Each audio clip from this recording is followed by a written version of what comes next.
अधिकारी कर्मचारियों से मेरा निवेदन है कि जो आपको हक अधिकार मिला, जिसे रिजर्वेशन या आरक्षण जैसे बड़ा भारी भरकम शब्द यूज कर देते हैं, आम आदमी नहीं समझ पाता है। आपकी हिस्सेदारी है साथियों, भागीदारी है साथियों, और उसका आधार केवल और केवल ये है, भारतीय संविधान के टर्म को समझिए, सामाजिक पिछड़ापन और शैक्षिक पिछड़ापन। विधि के समझ समता का अधिकार अनुच्छेद जो 14 लोक नियोजन में अवसर की समता जो भारतीय संविधान में अनुच्छेद 16(4) का है या 15(4) का है, जिसमें आपको हक अधिकार मिला है, वो हक अधिकार क्या है? सामाजिक पिछड़ापन और शैक्षिक पिछड़ापन। अभी ऋषि शंभू की बात हुई, जरा सोच के देखिए साथियों, यही काशी हिंदू विश्वविद्यालय में बाबा साहब डॉक्टर भीमराव अम्बेडकर आते हैं। आप लोग धन्य हैं, यहाँ से हमको लगा 100 किलोमीटर होगा, उसके 8 की फैकल्टी से मैं वहीं का प्रोडक्ट हूँ, मैं वहीं से डॉक्टरेट हूँ, मैं वहीं से PhD हूँ। उस धरा को मैंने, उस मिट्टी को हाथों से चूमा कि यही बाबा साहब आए थे। उस धरा को आप जब कभी भी जाइए तो नमन करिए। उस ठाट को मैं बताने जा रहा हूँ, अक्षरशः मेरा नहीं है, बाबा साहब लिखते हैं और बाबा साहब बताते हैं। वहाँ का जो दर्शन, वहाँ का जो ठाट है, क्योंकि ऋषि शंभू की बात आ गई, इसलिए मैं उसका चर्चा करना चाहता हूँ साथियों। उसको समझिए, बाबा साहब लिखते हैं कि हिंदू धर्म ग्रंथों में वर्णित जो पात्र हैं, वो पात्र के आपके भारतीय संविधान से सामने रखते।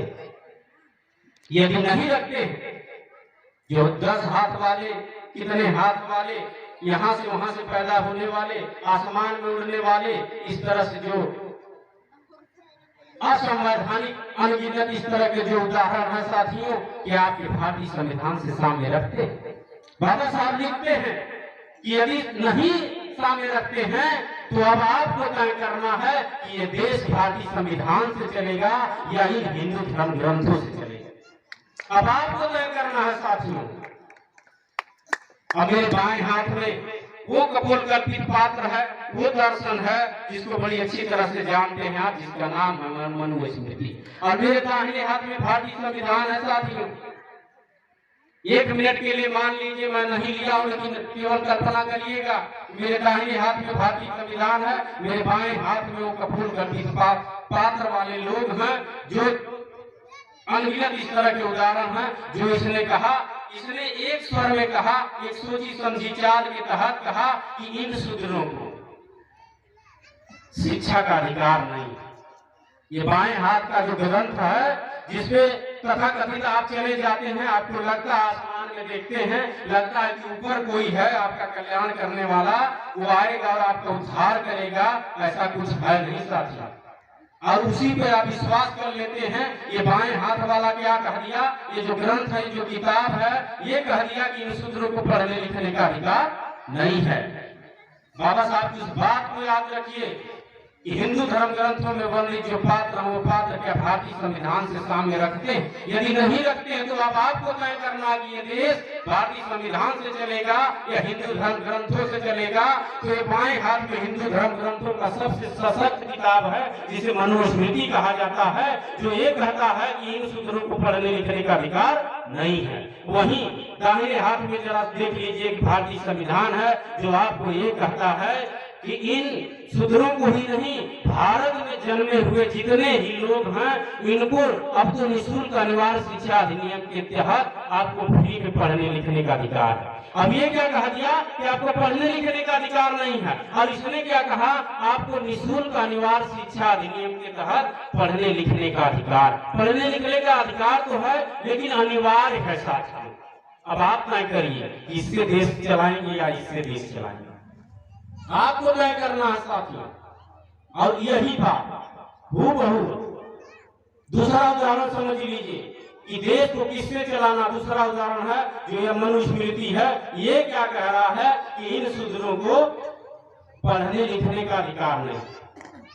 ये क्या कह रहा, बाएं हाथ जो मनुस्मृति है, ये कह रहा पढ़ने लिखने का अधिकार नहीं है। लेकिन धन्य है बाबा साहब जिन्होंने कहा कि आप लोगों को पढ़ने लिखने का अधिकार तो है, लेकिन अनिवार्य है।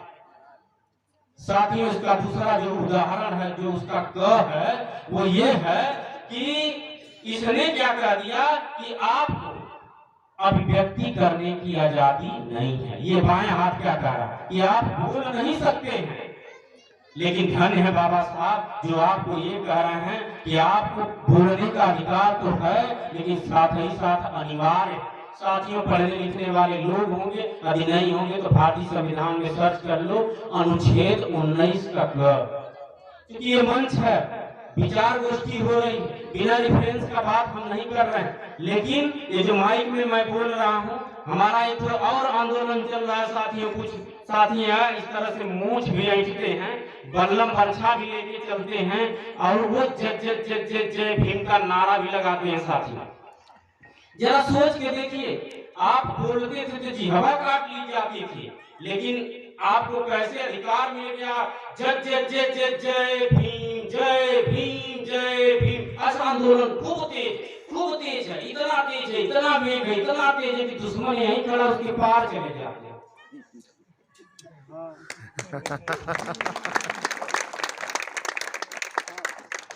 इशारा आप लोगों ने समझा, बहुत बहुत आभार, साधुवाद, धन्यवाद।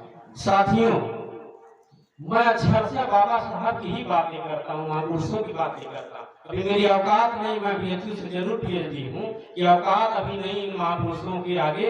इनका थाट यदि प्रासंगिक नहीं होगा तब हम अपनी बात शुरू करेंगे। अभी उनकी बातें प्रासंगिक हैं तो मुझे लगता है कि अभी इनकी बातें मैं कर लूँ। साथियों, अपने दुखों का अंत चाहते हो, बाबा साहब लिखे हैं, शेर व शायरी नहीं मारने जा रहा, मेरी आदत है, नहीं मारता। हिंदी का स्टूडेंट हूँ, बड़ी कविता शेर व शायरी आती है, लेकिन मैं सोचता हूँ कि आप लोग मेहनत किए हैं तो बाबा साहब की बात हो जाए।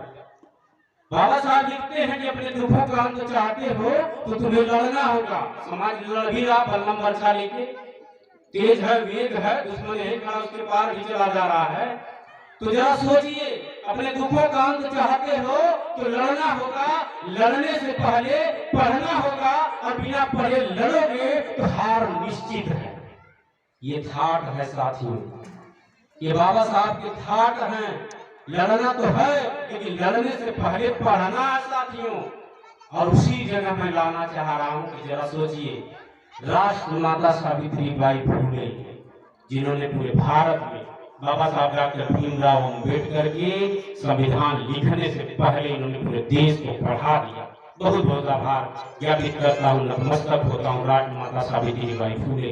नमन करता हूँ कि हे माता त्याग मूर्ति राष्ट्रमाता सावित्रीबाई फुले, जिन्होंने भारतीय संविधान में पढ़ने की जो कवायद हो रही थी उससे पहले इनके पिता, इनके जीवन साथी राष्ट्रपिता ज्योतिबा फुले ने बड़ा आंदोलन खड़ा किया, और इस भारत में तमाम विद्यालय खोला, आज यूनिवर्सिटी के रूप में वो तब्दील हो गए।